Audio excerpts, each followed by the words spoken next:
ลงอย่าลงอย่ามาขึ้นอย่ามาตามกองไงโอ้ยเนาะกองไงกับพี่เลยเนาะกลับมาอยู่กับน้องกับนุ่งแล้วบาทนี้เนาะบ่ได้ไปแล้วบาทนี้พี่น้องเอ้ยถือว่าตบมือชมเชยให้อีกเทื่อนึงพี่น้องเอ้ยเนาะมาฮอบนี่เพิ่นสิอยู่ได้จักมื้อพี่น้องเอ้ยรอลุ้นรอชมนำกันเด้อเนาะมาหันมาทางนี้ตัวไหน FC โลดนี่คะแนนดื้อเลยค่อยตีโลดมาเกี่ยวก้อยมาคือว่าทั้งพ่อกับหัวอักหมอบอกเลยตรงเลยคนน่ะในเฮือนน่ะเป็นไผก็แล้วแต่น่ะบ่มีไผบอกนางพันได้บอกซ้อนบ่ได้เลยบ่ได้บอกว่าคนเอาแต่ใจรถเนาะเพียงความปอกๆแล้วถามว่าตัวยุ่นลงมาใส่ไผน่ะถามว่าน้องเพิ่นตอบว่าอาจสิยุ่นเพื่อว่าอารมณ์สู้บูบนู่นนี่นั่นน่ะเฮาก็สิบ่ติดใจดอกแต่ว่ามันติดใจตัวที่ว่าบ่ได้ยุ่นเฮาบ่ได้ยุ่นหยังลงแต่ทั้งที่ว่าหลักฐานเฮามีเทโลอยู่นะในกล้องอยู่ดิตึ๊บเนาะตึ๊บปุ๊บอุ้ยเอาน้อยโพดเอาอีกจะเลยใช้ผ้ามาต้นนี่มันลบอีกนี่ประมาณหารถพอดีเลยหามเลยประมาณ5 ล้อ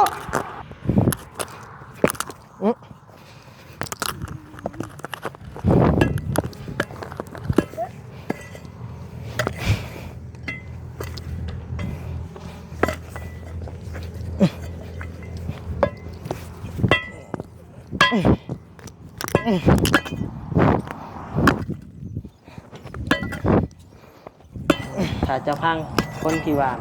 บอลีบอบอญาบอในนี่พังผู้ใหญ่บอนิวบอเนาะเจ้าอาจจะได้ดีเดี๋ยวคะแนนว่าเจ้าบ่พังจ้วยเจ้ากะตามมีตามกรรมเจ้าถึงว่าจะสิได้ดีกะบ่ได้ดีกะเรื่องของเจ้าคะแนนจะบ่พังเนาะน้องเพิ่นมาเพิ่นก็ดีอยู่พี่น้องเอ้ยเนาะซอยเวียกซอยงานคะแนนว่าบัดเพิ่นสิไปเพิ่นก็ไป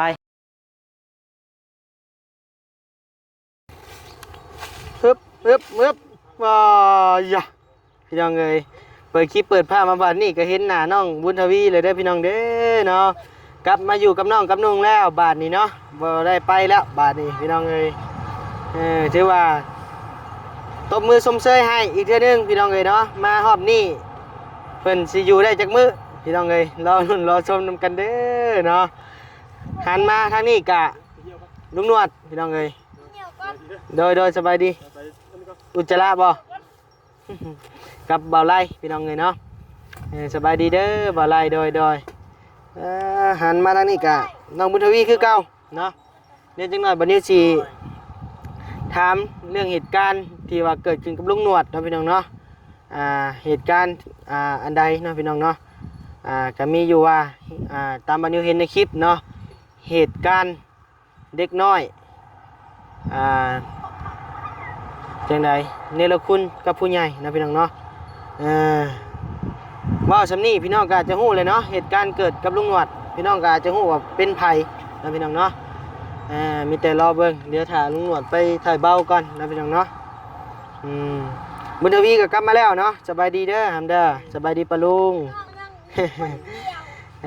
ใส่ผ้ามายืนพี่ใส่ผ้าใส่โตสินี่ละคุณบ่โตนี่มา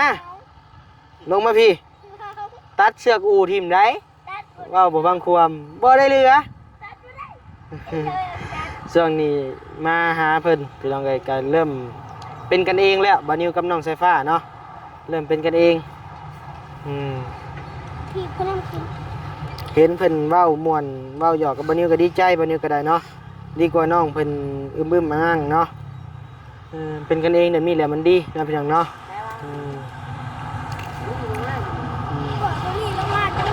สบายดีปะลุงเจ้าจะขี้ดื้อเด้ออ้ายมาเจ้าขี้ดื้อคอยเตะเจ้าเด้อโอเคบ่โอเคสัญญามาสัญญามาสัญญาตัวไหน FC โลดนี่คะแนนดื้อเลยคอยเตะโลดมาเกี่ยวก้อยมาหัวอักหมอนี่เนี่ยหันมาเบิ่งนี่กับมานั่งกับลุงนวดพี่ครับมานั่งพี่ ไหนมีเรื่องอยากถามลุงหนวดนะ ถามยังเอ้ย เรื่องเด็กน้อยนี่ละคุณเจ้าแล้วเนาะ ช่วยเลยนะยอมเลย ก็สิว่าได้พี่น้องเอ้ยเนาะ ได้อะ แม่นเมื่อยเนาะ เมื่อย ว่าเลยก็เมื่อยเนาะ แม่ แต่ก็อยากถามอยากคู่อยู่จักเล็กจักน้อยเออบัดนี้เห็นในคลิปลุงหนวดพี่น้องเอ้ยเนาะก็หลายมื้อหลายวันแล้วเนาะลุงหนวดเนาะแต่ทางบัดนี้ก็ยังบ่พอกับลุงหนวดเนาะก็ยังบ่ได้ฮู้เรื่องราวเป็นมาจังใดมีแต่ทั้งลุงหนวดเล่าคร่าวๆน้อยหนึงก็ได้เนาะเล็กน้อยโดย ต้นเรื่องแบบใด เอาแบบว่าเป็นหยังเพิ่นจังเฮ็ดสิมาแสดงกิริยามารยาท แม่นจังซั่น แบบเหมาะสมบ่เหมาะสม โดยกับผู้ใหญ่หั่นนะ ไม่ว่าเด้เฮาบ่เป็นคนเลี้ยงมาพาใหญ่ โดย เว้าบ่ได้เนาะเอาง่ายๆกัน โดย เพราะว่าอาจจะเกิดจากเรื่องมากอะผู้ใหญ่เอาใจมาแต่ เกินไปเนาะ แม่นเอา มา เกิ แต่ น น้ ไป อย มันก็เลยเกิดเหตุการณ์เวลาเฮ็ดพิษเห็นอย่างมากแหละคนอื่นบอกแหละบ่ยอมคน อืม สิประมาณนี้อย่างเดียว โดยแล้วก็เลยเกิดเหตุการณ์ในนั้นขึ้น แม่น ว่าง่ายกับดีไซน์พี่น้องเอ้ยเนาะสันดาน แม่น ว่าภาษาบ้านๆเนาะ เพราะว่าเป็นยังเช่านุ่งหนวดจึงว่าเวลาถือคุณยายบอกแหละบ่ยอมคนก็คือทางพ่อเขาเองเนาะ พ่อน้องพันธุ์เอง พ่อเขาเองนะเล่าให้นุ่งหนวดฟัง โอ้ แบบว่า คือว่าทั้งพ่อกับบอกเลย แม่น ตรงเลย ว่าคนน่ะในเฮือนน่ะเป็นไผก็แล้วแต่น่ะบ่มีไผบอกนางพันธุ์ได้ บอกสอนบ่ได้เลย บ่ได้ บอกว่าคนเอาแต่ใจรถเนาะ เพียงความปอกๆแล้วว่า โอ้ ใบเลย แบบ ทั้งแม่นเนาะ พิษบางทีอาจจะพิษมากนี่คุณยายทั้งพ่อนี่อยากบอกเนาะ โดย อยากบอกว่าบ่อยากให้เฮ็ดอีกต่อไปเนาะแบบนั้นแบบนี้แหละในฐานะผู้เป็นพ่อเป็นแม่แล้ว โดย แล้วก็เถียงความนะบ่ยอมคนพอว่าสิ โดยแล้วก็หลายอย่างนะอันนั้นแนวนี่แหละ แล้วบัดนี้มาเกิดเจอกับลุงนวดเนาะบัดนี้เนาะ แม่น มาเกิดเรื่องที่ทางลุงนวดเคยเล่าจุบนิวอันคร่าวๆวังเว้นนี้เนาะเรื่องรถไฟฟ้าว่าซั่น แม่น ก็แบบก็หลายครั้งหลายคราวพี่น้องเอ้ยเนาะเรื่องไปเว้ารับหลังนั่นนี่ก็ หลายอย่างอยู่ หลาย เนาะ อย่าง ก็ตำรวจก็บางเทื่อตำรวจก็บ่อยากเว้าเบิดเว้าไปก็ แม่คือโรคกุ้ง ทาง14เพิ่นก็บ่ได้เข้าข้างตำรวจหรอกหาคิดว่าตำรวจนี่เว้าเอาดิเชโตอันนั้นตำรวจก็เลยบ่อยากเว้าหลาย ก็ยาแล้วเนาะ มีแต่ว่าคิดแต่ว่าเขาเป็นคุณค่า แม่ แต่ก็ตำรวจก็เสียใจแทนผู้ใหญ่เพิ่นที่เพิ่น โดย เก็บออมเงินรอมริดเงินคำที่ว่าเพื่อว่า เพิ่นก็บ่ได้ร่ำรวยๆเนาะ แม่น เพิ่นก็ยังจกมาสดมาซอยในบัดนี้มันก็ทางผู้ใหญ่เพิ่นก็เอื้อมหลายบัดนี้พี่น้องเอ้ยเนาะก็โหดบ่อยากซอยไผผู้แล้ว อืม และเป็นคนแนวนี้มันสิเฮ็ดให้ทางผู้ใหญ่บ่อยากซอยแล้วก็ครอบครัวที่ว่าเขาดีครอบครัวที่ว่าแบบทุกข์ยากอาดีอรอแล้วก็ดีเพิ่นสิบ่ได้รับการช่วยเหลือต่อ แม่น เพราะว่าทางผู้ใหญ่เพิ่นเคยซอยแล้วมันมาเหตุการณ์เป็นแนวนี้แล้วมันก็คือเฮาก็บ่อยากซอยคือกันเข้าใจผู้ใหญ่เพิ่นอยู่เนาะแต่ว่ามันเกิดแล้วเฮาว่าง่ายก่อนนะจีอันซอยเฮากับเบิ่งดีใดๆพี่น้องเอ้ยแต่ว่าเรื่องจิตใจคนมันเปลี่ยนไปมื้อใดก็ได้หันนะ เพราะว่าที่แกงลำโพงไปก็ผู้ใหญ่ใจดีเพิ่นเนาะคนที่ว่าเจ้าของเพิ่นนั่นแหละ โดย ที่ซื้อลำโพงด้วยนั่นให้ โดย กะเพิ่นก็ยังบอกกับตำรวจเองนะว่า อีกอะไร อ้ายก็ยังเสียใจเพิ่นว่าที่ โดย เพราะว่าซื้อแล้วบ่รักษา โดย แม่น โยนทิ่มอีกดิ แม่นโยนถิ่มบ่พอเขาถามเลยยังว่าบ่ได้โยนน่ะนะ บ่ได้โยน ว่า สัตว์ในละสารโยนลงมา ยิงก้อยจังว่า พี่ของก่อย เนาะ ยังไงน้ำตากับหน่วยดีดี ก็ยาเพิ่น ถ้าว่าเขาถามว่าตัวโยนลงมาใส่ไผน่ะถามว่าน้องเพิ่นตอบว่าอาจสิโยนเพื่อว่าอารมณ์สู้บูบนู่นนี่นั่นน่ะเฮาก็อาจสิบ่ติดใจดอกแต่ว่ามันติดใจตัวที่ว่า บ่ได้โยน บ่ได้โยน เฮาบ่ได้โยนหยังลง เออ แต่ทั้งที่ว่าหลักฐานเฮามีเทโลอยู่นะ ในกล้องอยู่ดิ เนาะ ถามว่าเขาถามเลยยอมรับว่าเขาโยนลงมาด้วยอารมณ์ชั่ววูบเขายอมรับผิดรับแมนแหละ โดย เขากับซีโบติดใจอย่างดอก โดย เนาะแต่นี่มันนี่แข่ไปเรื่อย นาะ ๆนะ คือว่าได้ยินว่าเอิ้นเจ้าบักนั่นนี่อีกบ่ ก็มีอยู่เนาะแต่ว่าเขากับยาเพื่อดอก ยาเลยเนาะ เออ มันผ่านไปแล้วยาแล้วพี่น้องเอ้ยเนาะเอ้า ครับ ตัดภาพมาก็ได้แล้วสำนี้ลุงหนวดเอ้ยขอบคุณขอบใจหลายๆเด้อเนาะเพราะว่าทางหนวดก็สิเดินทางขึ้นพุ่นแหละพี่น้องเอ้ย เป็นไปเฮ็ดงาน พลาน ทั้งน้องพรเพิ่นนั่นแหละ น้องพรคือเก่าอีก แม่กะ เออ มันอย่ามันเป็นคนละส่วนกัน โดยมันคนละส่วนกัน มันเขากะ ยากขึ้น อีกอย่างหนึงกะนิสัยใจคอแต่ละคนกับบ่คือกันเนาะ ต่างกันเนาะ ผู้น้อย งานที่มันเข้ามาจะมาเฮ็ดแล้วเบิดแล้วเนาะ แล้วเพราะว่าเขาก็ทำหน้าที่จบ โดย สำเร็จไปด้วยดี โดย ถึงแม้ว่าลุงหนวดเข้าไปในแบบคือคิดแต่ว่าฮู้อยู่ว่าอันตรายข้างหน้า โดย สำหรับตัวเองนะแต่ว่าลุงหนวดก็ต้องเข้าเพราะว่าลุงหนวดมีงานต้องทำ โดย แบบเดียวกับทหารที่ว่าฮู้อยู่ว่า มีศัตรูทั้งหน้าดิ ที่จะดูที่จะเข้าไปก็ต้องตาย แต่ว่าเป็นอย่างไรนี่นะสายทหารใน หน้าที่ หน้าที่ก็ต้องได้เข้าอะนะ แม่ อันนี้คือการFC เพิ่นกะคือว่าเนี่ยบางคนก็ว่าลุงหนวดน่ะน้องเขาเฮ็ดผิดใจจังเขาให้เครียดเอาใจตัวเองจักไผเอาใจไผโน่นลุงหนวดก็บ่ฮู้พี่น้องเพราะว่าอยู่ในกล้องก็มีบอกอยู่แล้วว่าไผตัวไผ โดยกับทางลุงหนวดแล้วก็ใหญ่เลยนะพี่น้องเอ้ยรุ่นพ่อเลยนะกันว่าบานิวกับรุ่นแม่บานิวแหละฮะก็คือสิเอาให้พี่น้องเบิ่งเอาเนาะภาพมันบรรยายเอา แม่ คันบานิวว่าก็สิว่าเป็นลมปากอีกเนาะ แม่นะบอกไปก็ โดย คือว่าแหละ FC ที่ผู้เพิ่นกินหวานเพิ่นก็ว่าแซ่บ โดย แต่เฮาบ่กินผู้ดีเนาะ เออ เฮาบ่กินหวานเฮากินบ่ได้นะ โอเคแล้วเนาะลุงหนวดเนาะมีแต่ ไปซะเดี๋ยวขึ้นพุ่นเนาะก็บ่ได้เนาะ กับมันก็ค่ำแล้วนี่กล้องบานิวมันแจ้งซื่อๆเด้ ก็ ค่ำแล้ว พูดได้แต่บ่นิว ฮะ ทำพูด ตะเว้นกับโบเห็นแหละเบิ่งทางตะเว้นกับโบเห็นแหละพี่น้อง ไป เอ้ย สา เนาะ มีแต่เดินทาง โดยสู้ๆเด้อลุงเด้อ โดย เนาะ โดย ช่วยเหลือผู้ทุกข์ยากต่อไปเนาะเป็นกำลังใจให้ทางบานิวก็ได้ ทำหน้าที่ต่อไปแล้วพี่น้องเอ้ยเนาะ โดย ใหม่ เอาอยู่ เออ มีแต่นั่นแหละมันเกิดขึ้นเรื่องแบบนี้กับเป็นบุคคลเนาะครอบครัวข้างหน้าเพิ่นก็รอการช่วยเหลืออยู่ลุงเอ้ยสู้ๆเนาะโดยสู้ๆลุงเอ้ยวันนี้ก็บ่มีหยังหลายพี่น้องเอ้ยมีแต่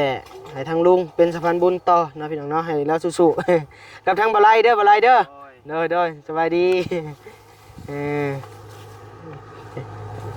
เออต่อโดยใช้นี่ยู่รถทีบบ่ใช้จะจับก็มีดนะย่านได้เฮ้ยจักสิโดดใช้อายามใดอันนี้ก็ได้ อุ้ยว่าหยอกพี่น้องเอ้ยน้องบุญทวีเอ้าไปเฮ็ดน้องนี่นั่นหมอนี่โอ้ย มาเจอจับแมว ครับขยันมาเฮือนน้องสายฟ้าอีกพี่น้องเอ้ยเนาะบาดนี้เหลือแต่บานิ้วผู้เดียวบาดนี้พี่น้องเอ้ยทางเบาลีกับเบาเหย้าขึ้นพลานพี่น้องเอ้ยเรื่องน้องพันธุ์นึงเพิ่นนี่แหละพี่น้องเอ้ยเนาะเบิ่งเฮือนเบิ่งซ่านก่อนพี่น้องเอ้ยมุมกว้างๆเนาะพี่น้องเนาะใส่น่ะโอ้ยอ้ายมาเลยก็ดื้อพี่น้องเอ้ยนี่แหละมุมกว้างเฮือนสายฟ้าบุญทวีเด้อพี่น้องเด้อเนาะบรรยากาศโดยรอบเนาะนี่แหละ ที่บ้านเนี่ย เด็กแก่วะลี แก้วบ่เก็บทิ่มได้ให้ว่าหาเอาดินมาถมไปหำตัวนี้น่ะให้มันเป็นเดินแปลนเลยเอาล่อตักดินใส่ล่อไปเดินทางปลอดภัยให้โดย ทางลุงหนวดพี่น้องกำลังพากันเดินทาง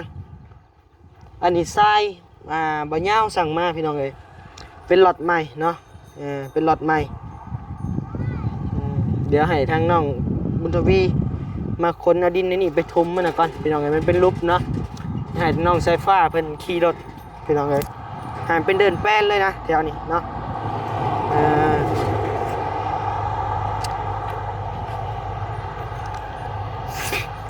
แปลงมันแปลนเลยเฮ้ยใส่ผ้าขี่รถเลาะบาดนี้ซัมชิขี่ หญ้านี่กับแปลนแหละพี่น้องเอ้ยรถเขามาเหยียบดุรถบานิวกับเขารถบารี่กับเขาเนาะเห็นแปลนเลยทางนี้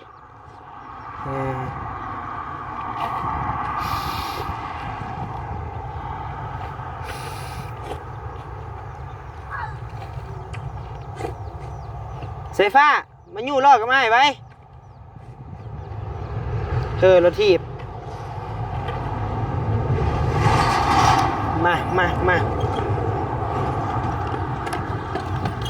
ฮึบปุ๊บอุ้ยเอาน้อยเพิ่นเอาอีกจะเลยใช้ผ้ามาต้นนี่มันลบอีกนี่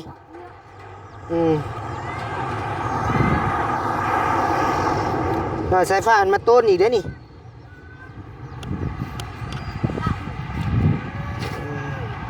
น้องบุญทวีก็กลับมาแล้วพี่น้องเลยเนาะ กลับมาตามสัญญากับบ่าวนิวเนาะพี่น้องเนาะปั้นบ่ได้เลยยู่เอาเนาะหามเนาะ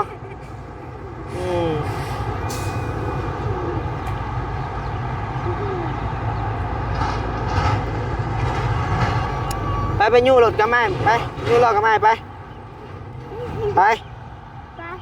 ปลงจากรถนี่พี่มาชมดินกับไม้อยู่ไอ้ให้เจ้าทมมันแป้นให้เจ้าขี่รถลิ่นในนี่ไปปุ๊บเคลียร์บ้านนี่ครับฮึบ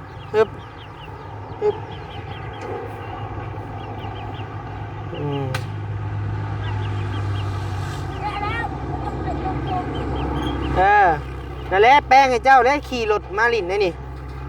จังบริโตคุมจังบล่มผู้น้ำหามกี่น้ำนี่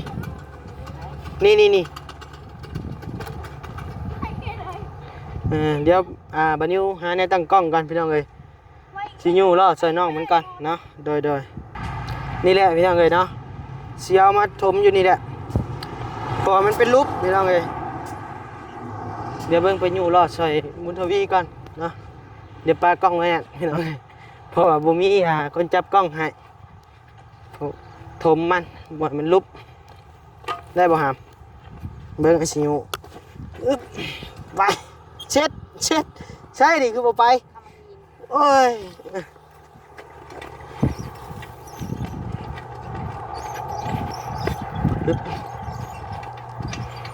กองดินอยู่ใกล้ๆเนาะครับเนาะ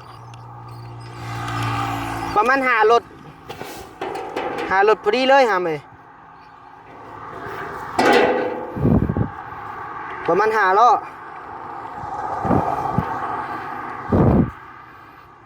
เนาะพอดีบ่เจ้าวะ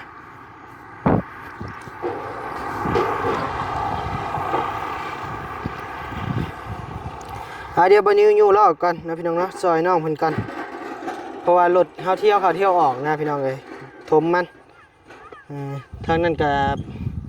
ปั่นบ่เป็นก็ยู่เอาเบิ่งไอ้สิยู่ให้แล้วปั่นเด้อปั่นไปข้างหน้าผมเบิ่งมาลง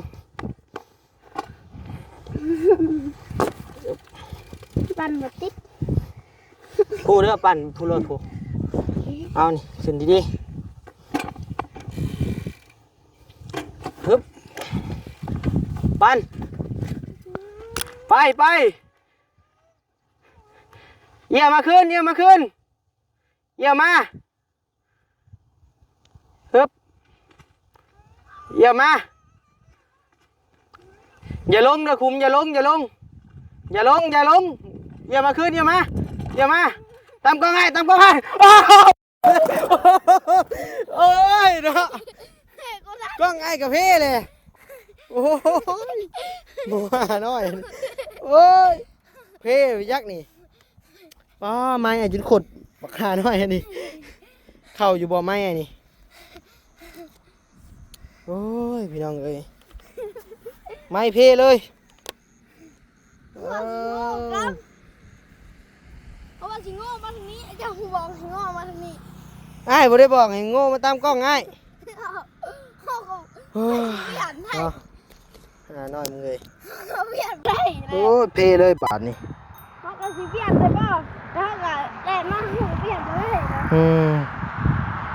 ไม่เพ่เลยพี่น้องเอ้ย เ โอ้เห็ดไปแล้วหมอนี่ ไปอีก ใครเด็กขากล้องมาฮักบ่เครียดจะแล้วเศร้าโลดเดี๋ยวนี้เศร้าไปพี่น้องเอ้ยเครียดแล้วเครียดใส่ผ้าแล้วมื้อนี้ เอาพี่น้องเอ้ยเนาะเดี๋ยววันนี้แปลงไม้ก่อนไปพี่น้องเอ้ยเนาะใช้เอาอีกรถหนึงครับตักเอาอีกทางวันนี้คนมาคีนเอามือคนเอาพี่น้องเอ้ยเอาดินเอา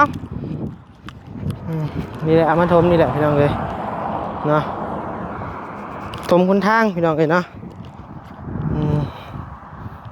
เพราะว่ารถเขาเที่ยวออกอยู่พี่น้องเอ้ยมันเป็นยามแรงแล้ว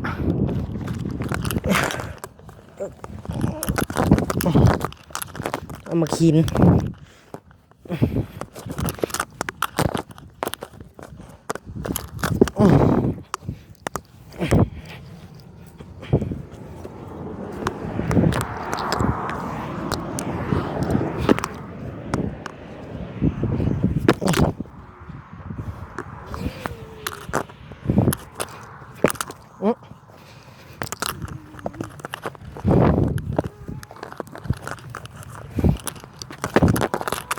เอามาคีนลงก่อนแล้วก็เอาขี้ดินมาทมบัดนี้พี่น้องเอ้ย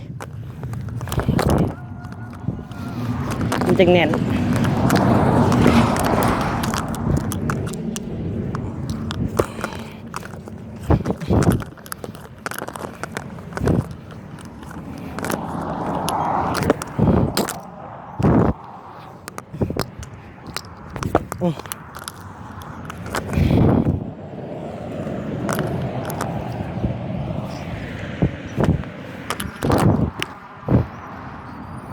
ผู้ใส่บอลขี้หินบ่ครับใส่จกบ่มีบ่ครับจกบ่เห็นแหละเอามาอีกรถหนึ่งก็ได้ขี้ดินนะครับมาเรียกสอยกันนี่มา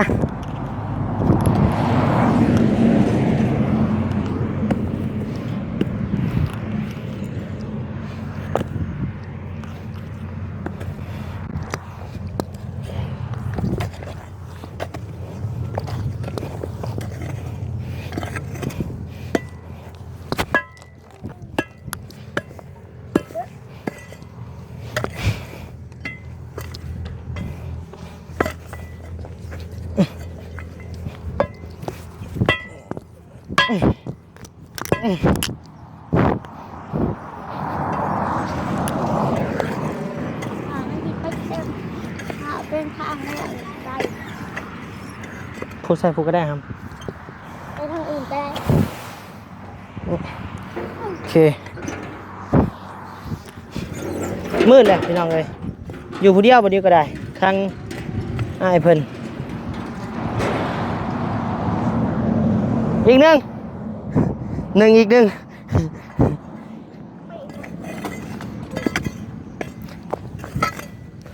คะแนนน้องบุญทวีมาเพิ่นก็เฮ็ดเวียกอยู่พี่น้องเอ้ยเนาะเฮ็ดอยู่งั้นเพิ่นอยากไปเลยก็ไปบ่ติดอกเด็กน้อยอยากไปลิดพี่น้องเอ้ยเนี่ยเพิ่นอยู่นำเพิ่นก็เฮ็ดเวียกซอยอยู่ซ้ำนี้แหละพี่น้องเอ้ยเบาขึ้นใหม่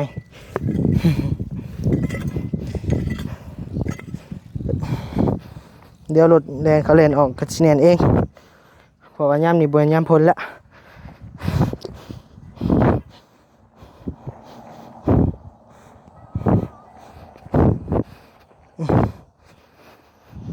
ใครอยู่เห็ดต้นคำนี่พี่น้องเอ้ยบ่แดดเห็ดยามเว้นเลยแดด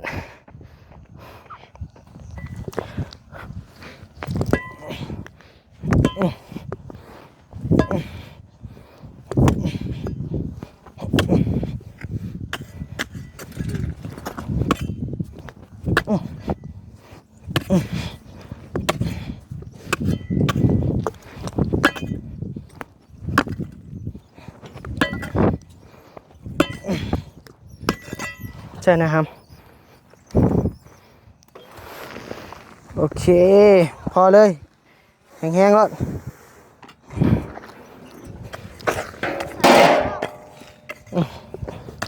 มันไม่แข็ง เคพอเลยบัด โอ้ยว่าให้เล่นเร็วกว่ากันไปไก่พ่อบ้านหนึ่งเขาว่า หาว่าในนั้นกว่า